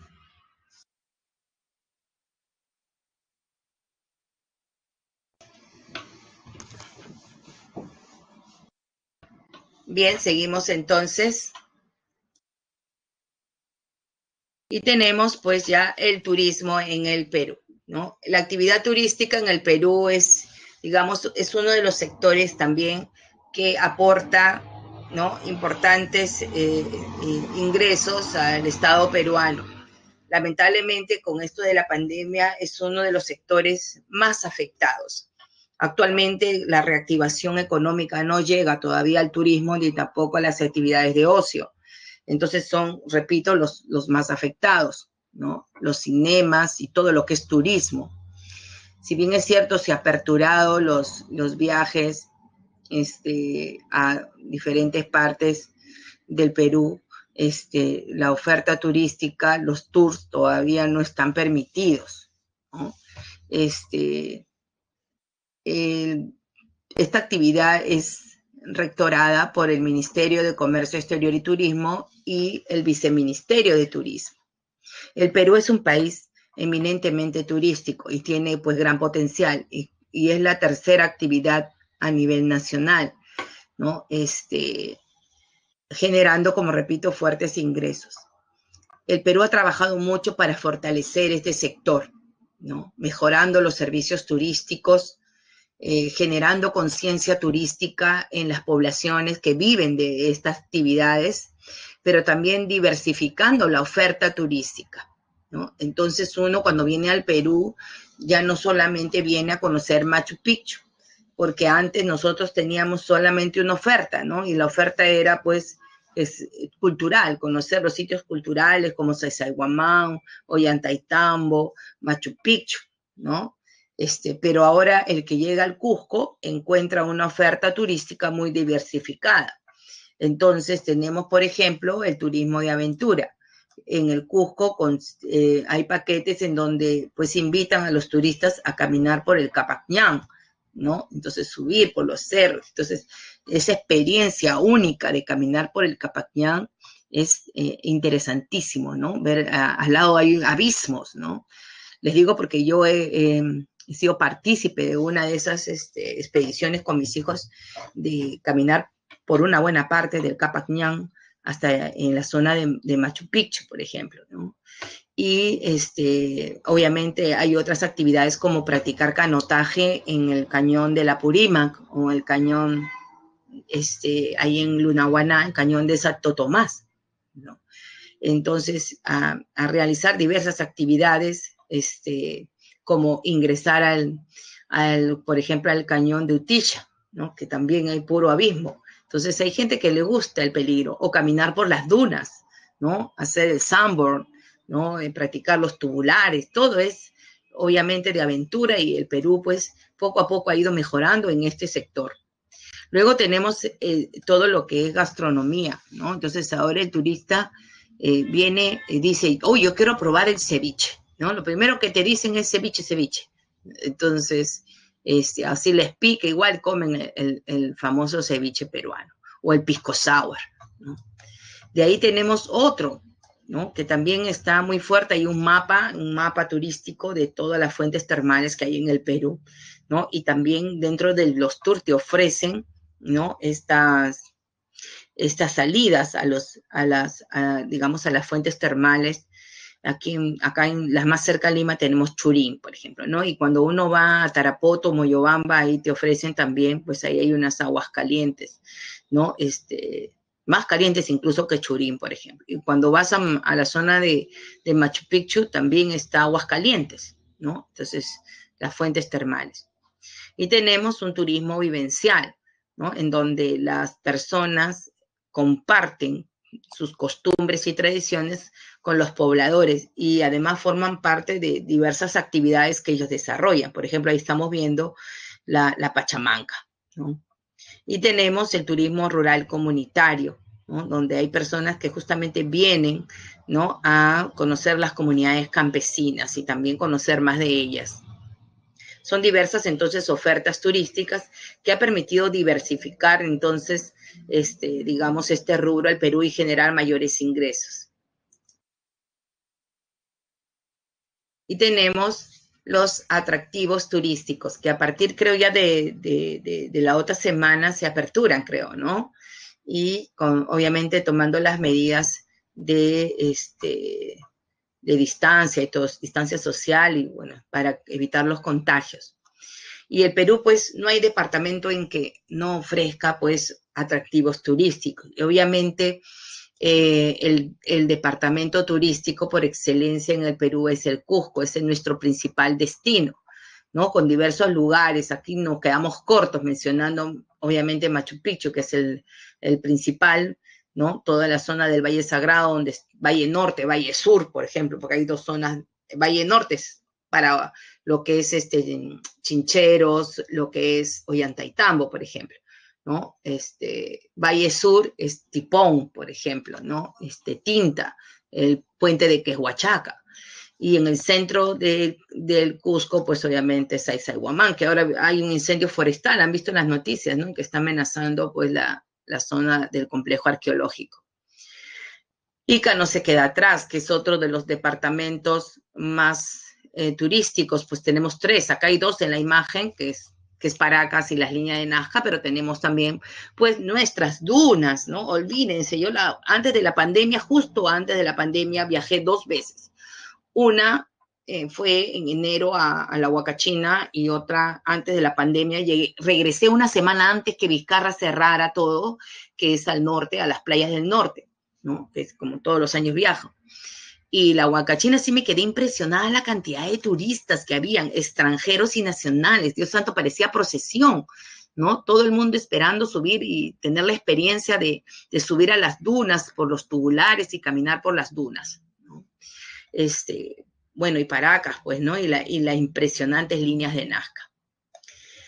La selva no se queda atrás, ¿no? La selva no se queda atrás, con experiencias como visitar las reservas, las cuevas, ¿no? Las cuevas, incluso hay acuíferos ahora en Pucallpa, hay unos acuíferos subterráneos donde la gente entra y se baña, como en México, ¿no? Allí en Cancún hay los cenotes, parecido, aquí también hay, ¿no? En Pucallpa, ¿no? Donde entras hacia las cavernas y te bañas ahí en los acuíferos. Y tenemos en Arequipa, pues, el Cañón del Colca, el monasterio de Santa Catalina, ¿no? Esa experiencia de ver el vuelo de los cóndores. Ni hablar con la Cordillera Blanca y todas sus lagunas, las lagunas de Yanganuco. Esta es una de las lagunas más hermosas del Perú, ¿no? Están arriba en el departamento de Ancash. pero Lima también es un centro turístico. Dirán, Lima, sí, Lima. ¿Por qué Lima? Lima, obviamente, al ser la capital, es un centro de atracción, sobre todo de turismo nacional, ¿no? De gente que viene del interior a conocer la capital, a ver el cambio de guardia, ¿no? Conocer la Plaza de Armas, el Palacio de Gobierno, el Magic Park, o sea, el circuito mágico del agua, ¿no? Y todas las, digamos, los lugares hermosos que tiene Lima, como por ejemplo el Puente de los Suspiros, ¿no? En Barranco, el Parque del Amor, en Miraflores. Entonces también tiene importantes centros para visitar, ¿no? Y sobre todo, como repito, el turismo viene del interior del país. Muy bien, ¿alguna pregunta?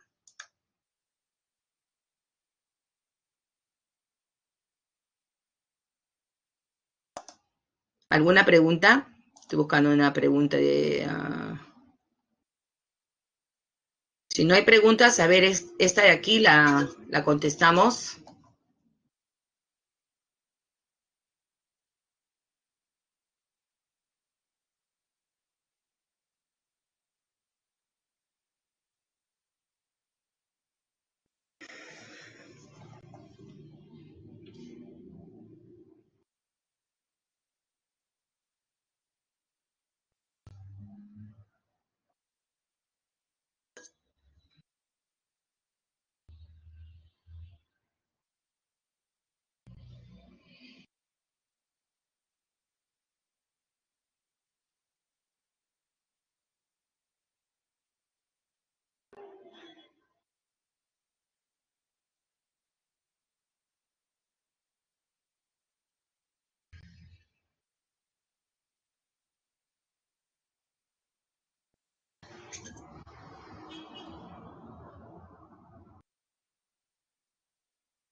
A ver qué pasa. Ya, no está la encuesta, pero ya la tiene la respuesta. A ver, ¿qué pasó? A ver, ya. Ahora sí, rapidito.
Ya está.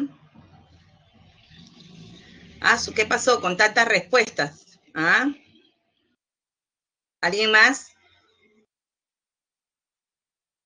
Miren cómo estamos.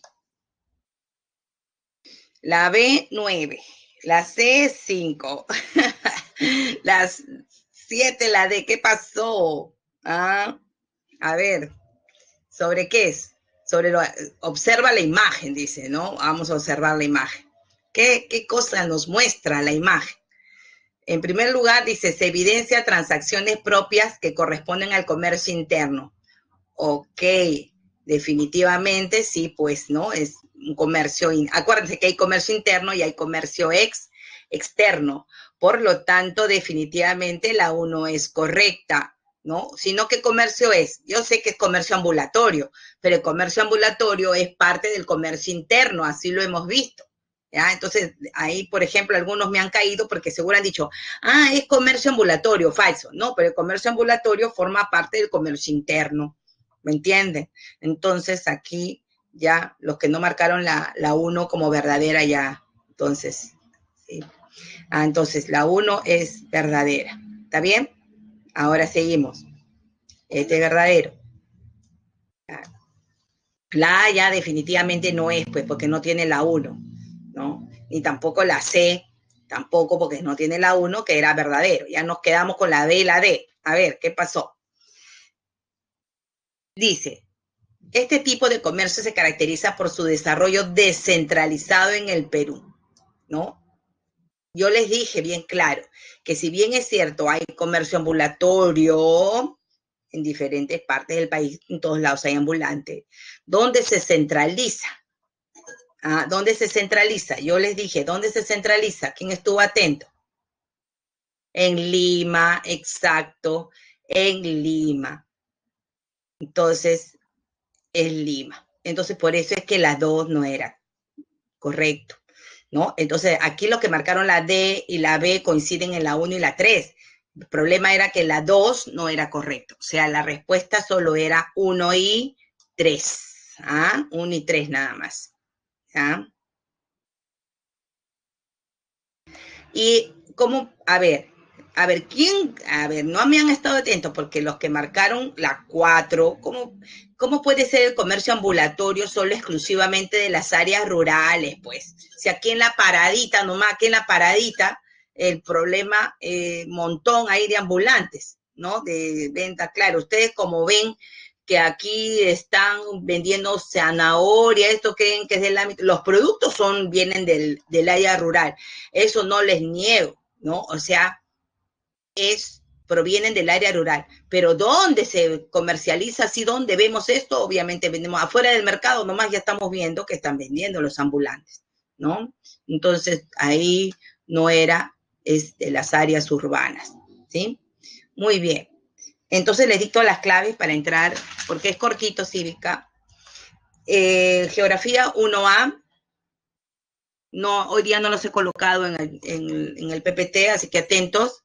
1A, 2B, 3C y 4D.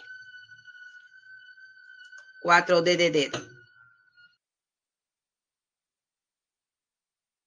Muy bien, vamos a hablar hoy día de qué vamos a hablar. Vamos a hablar de los órganos constitucionales autónomos, ¿sí? Y como les dije, vamos a iniciar el estudio de los órganos constitucionales y al transcurso de las otras semanas seguiremos. Y tenemos que entender primero que los órganos constitucionales autónomos son aquellos órganos creados por la Constitución política para garantizar el sistema democrático, la autonomía de poderes, ¿no? Y el buen funcionamiento del Estado, otorgándole obviamente facultades y funciones específicas a cada uno de ellos y autonomía, obviamente, para poder desarrollar sus actividades. Por eso se le dice autónomos. Y todos gozan de autonomía, pues, administrativa, funcional, económica y financiera. Esas son las 4 autonomías con las que gozan todos los que vamos a ver a continuación, ¿no? Autonomía administrativa, funcional, económica y financiera. En este grupo está la Contraloría General de la República, el Banco Central de Reserva del Perú y la Superintendencia de Banca y Seguros y Administradora Privada del Fondo de Pensiones. Ya después el resto seguiremos viendo. Y hablemos de la Contraloría, ¿sí? ¿Quién controla la Contraloría? Siempre pregunto yo, ¿quién controla la Contraloría? Y increíblemente hay una ley que se llama la Ley del Sistema Nacional de Control, ¿sí? Esta ley del Sistema Nacional de Control establece que la Contraloría General es su órgano técnico rector, ¿sí? Representado por el Contralor, en este caso es Nelson Shark, elegido por un periodo de 7 años a propuesta del Poder Ejecutivo y ratificado por el Congreso, ¿ya? Entonces la Contraloría, ¿no?, es el ente técnico y rector del Sistema Nacional de Control. ¿Cuál es su misión? ¿Cuál es su misión a nivel, ¿no?, digamos, como institución? Dice, dirigir y supervisar con eficiencia y eficacia el control gubernamental, o sea, controlar al gobierno, a todo lo que representa el gobierno, orientando, dice, su accionar al fortalecimiento y transparencia de la gestión de las entidades, o sea, las entidades gubernamentales, se refiere, ¿no? ¿Qué más? La promoción de valores y la responsabilidad de los funcionarios y servidores públicos. Entonces, lo que pasa es que esta entidad básicamente ejerce un control sobre todas las entidades del Estado. Todas las entidades del Estado. Nadie se salva, ¿correcto? Pero su misión, ¿qué es? ¿No? Su misión es, entonces, finalmente, lograr que la gestión de las entidades públicas se den en función de valores y digamos, con responsabilidad. Estas entidades están representadas a su vez por los funcionarios, que vienen a ser los responsables, el ministro, los viceministros, los jefes, ¿no? Y los trabajadores, que son los servidores públicos.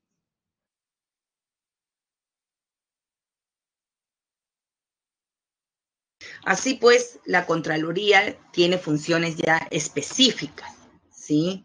Estas funciones específicas están relacionadas en primer lugar con la ejecución del presupuesto del Estado, ¿no?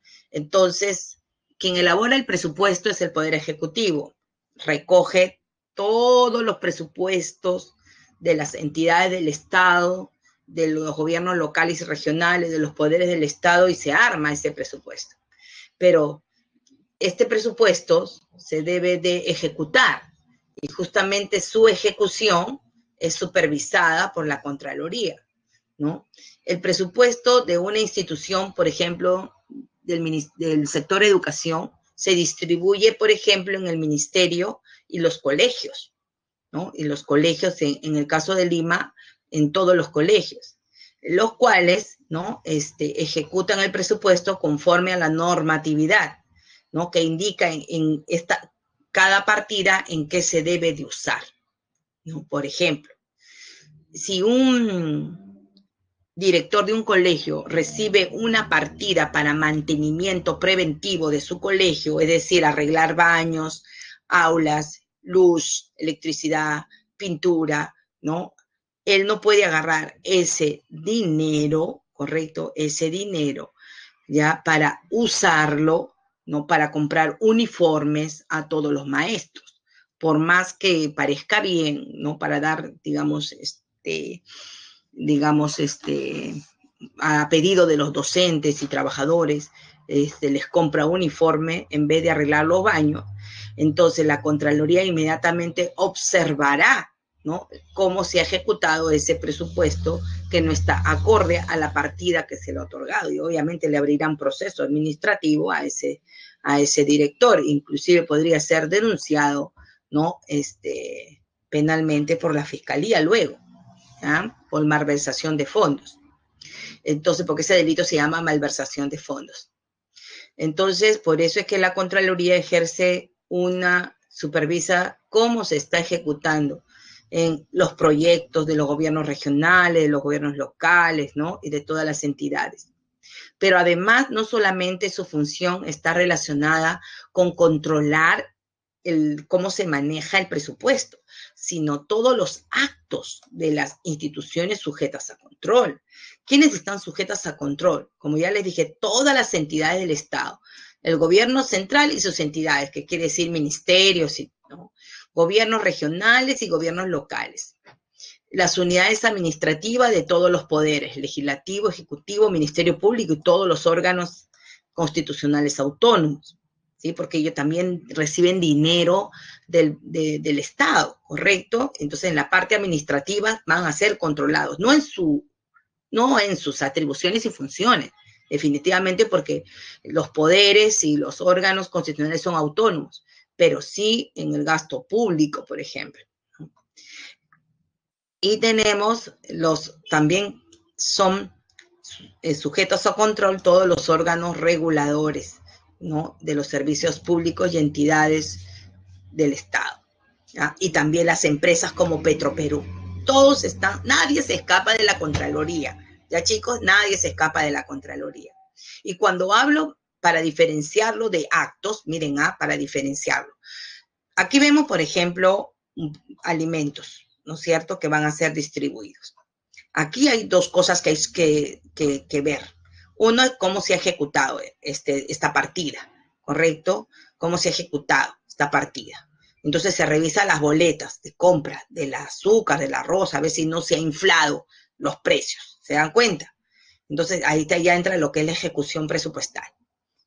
Pero, y los actos, que tiene que ver con los actos. Estos alimentos que ustedes ven están destinados digamos, a ser distribuidos en la población más necesitada, ¿ya?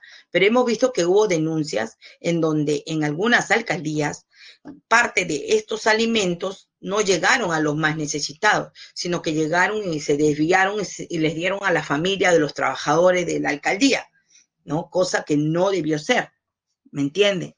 Entonces, eso, por ejemplo, ya no tiene que ver con la ejecución del presupuesto, sino con los actos que realizaron, ¿no? Muy mal hecho de que entonces parte de las bolsas pues se desaparecieran hacia otro lado, no llegando a los más necesitados. ¿Se dan cuenta? Entonces, ahí, de aquí, de acá, por ejemplo, ya, aquí, cómo se está ejecutando el proyecto de acuerdo al contrato establecido, ¿no? Si se está llevando a cabo de acuerdo a los lineamientos establecidos en el contrato, ¿correcto? Pero también se puede supervisar, ¿no?, si los materiales que se están usando en el proyecto, ¿no?, y si estos materiales son acorde con el contrato, ¿no? Entonces, no solamente si el contrato ha sido modificado, alterado, sino también el proyecto en sí. Si, por ejemplo, las características de esta pared van acorde con lo establecido en el contrato y las características, los planos y todo lo que muestra, pues, la empresa que está ejecutando el proyecto. ¿Se dan cuenta? Y todo eso lo hace la Contraloría. Otro ejemplo, ¿no? Por ejemplo, hay un rector de cualquier universidad que acabó su gestión, pero que no convoca a elecciones ni comité electoral. Entonces, la Contraloría inmediatamente interviene en la universidad y bloquea las cuentas, ¿no? Inmediatamente solicita el bloqueo de las cuentas, ¿no?, de esa universidad para que las autoridades que están ahorita y que no quieren salir, no, digamos, no puedan mover ni un sol de la entidad, porque ya son autoridades que debieron salir, ¿no? Entonces ya con eso se ejerce presión para que se convoque elecciones. Y eso también ha habido un caso, no voy a decir de qué universidad, hace años, en donde pues la Contraloría intervino, ¿sí? Y así. Muy bien, otra entidad, ¿sí? Otra entidad es el Banco Central de Reserva. Este es más fácil, ya más sencillo, ¿no? Porque el Banco Central de Reserva del Perú también es un órgano autónomo, pero su labor es preservar la estabilidad monetaria del Perú, ¿no? Y de tal manera, pues, obviamente que la moneda no se devalúe y no se genere inflación. Entonces, el Banco Central siempre está anunciando la meta anual de inflación y está tomando las medidas para que esta inflación, pues, no suba y se regule, ¿no? Se regule de tal manera que la moneda se mantenga estable. Esa es su finalidad, ¿no? Y para lo cual, pues, obviamente, lleva a cabo diversas, digamos, diversas acciones, ¿sí?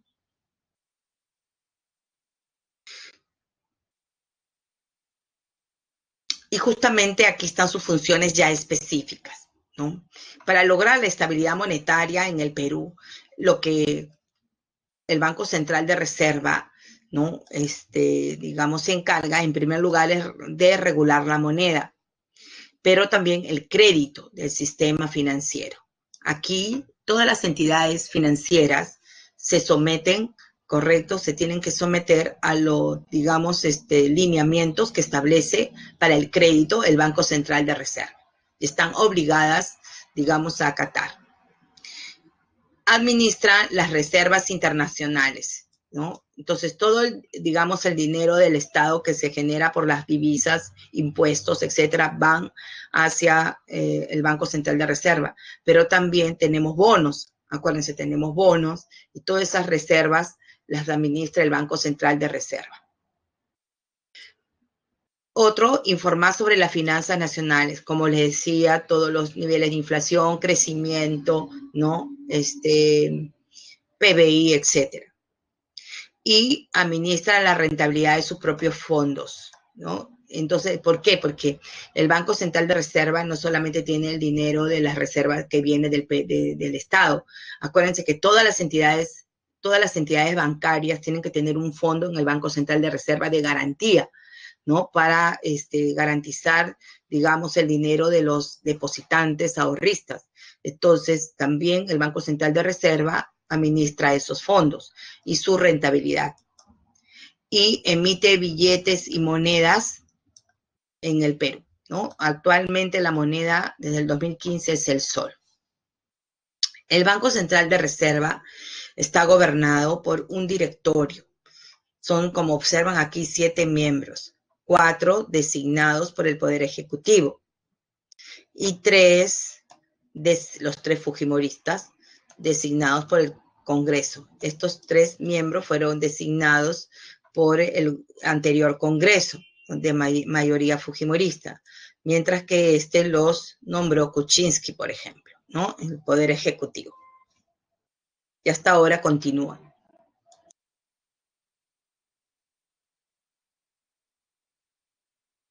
Muy bien, y tenemos la SBS, la Superintendencia de Banco y Seguros y Administradora Privada de Pensiones. Esta institución también es una institución de derecho público y con autonomía, ya les dije, administrativa, funcional, económica y financiera, ¿no? Reconocida por la Constitución. La finalidad de la superintendencia es proteger los intereses del público, ¿no? ¿Por qué? Porque las personas, gran parte de su dinero de las personas se encuentran en una AFP o se encuentran en una aseguradora o en una entidad bancaria. ¿Y qué pasaría si quiebra estas entidades bancarias, financieras o AFPs o aseguradoras? La persona perdería todo su dinero. Por eso es que la finalidad es proteger los intereses del público, ¿no? Cautelando, obviamente, la solidez económica y financiera de las empresas que trabajan con el dinero del ahorrista, del asegurado, ¿no? O del ahorrista, ¿correcto? Como observan aquí en esta imagen de acá, vemos cómo la SBS, ¿no? Suspendió las actividades de esta financiera debido a la reducción de su patrimonio, ¿no? Y entonces ya no había garantía para los que tenían su dinero en esta financiera, ¿no? Entonces prácticamente suspendieron sus operaciones. Puede ser suspendida temporalmente o definitivamente. Bajo la supervisión de la superintendencia están las cajas de ahorro, ¿no? Están las mutuales, están las AFPs, están las aseguradoras, están, como ven, los bancos, ¿no?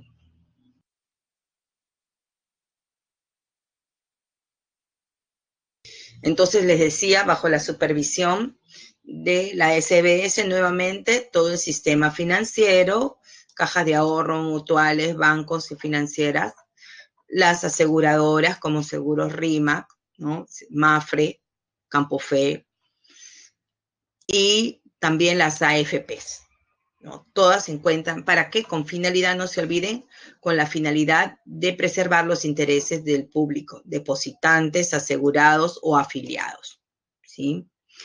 Es presidido por una jefa que es nombrada, designada por el Poder Ejecutivo y ratificada por el Congreso, ¿ya? Para el periodo de 5 años, que coincide con el periodo del presidente, del periodo presidencial. Pero además de todo esto, la superintendencia tiene una labor muy, muy importante. ¿Cuál es? Prevenir y detectar el lavado de activos, ¿no? Y lo hace a través de esta unidad de inteligencia, que es la unidad de inteligencia financiera, ¿no? Que es una unidad especializada, ¿no? Y es la encargada, pues, de recibir, analizar y transmitir información para la detección del lavado de activos y o financiamiento del terrorismo. Entonces hace seguimiento a la ruta del dinero, ¿no? Entonces busca, ¿no? Se encarga de buscar cómo ha sido el movimiento de este dinero, cómo ha ingresado a las cuentas de ciertas personas que están siendo investigadas por la fiscalía, tanto para el lavado de activos como para el financiamiento del terrorismo, ¿sí? Que puede ser directo o indirectamente a través de testaferros y terceros. Como, por ejemplo, los famosos cócteles, ¿no? Con los famosos cócteles de Keiko, ¿no? Entonces, para poder disfrazar dinero que venía, pues, de otras cuentas. ¿Alguna pregunta? De Odebrecht, ¿no? Porque todos recibieron de Odebrecht.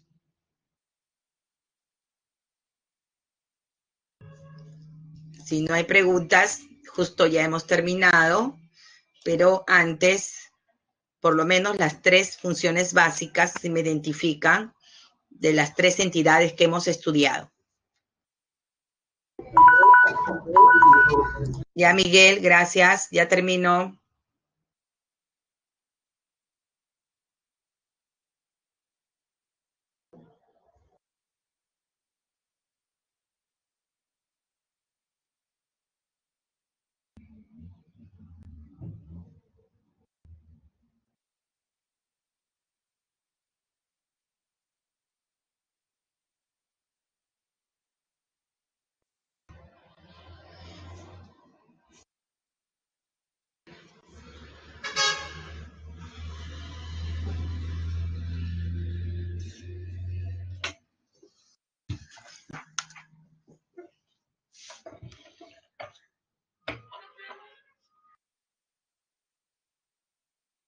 Vamos terminando.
Ya estamos.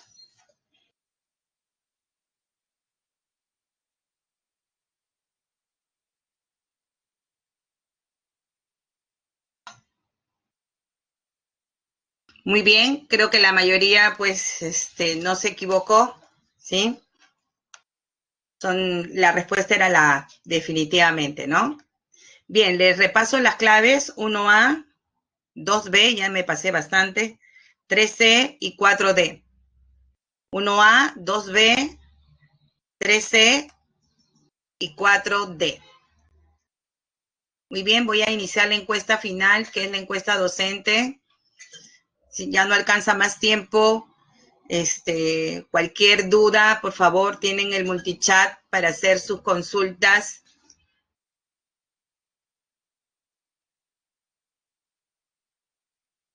Ya nos estamos viendo.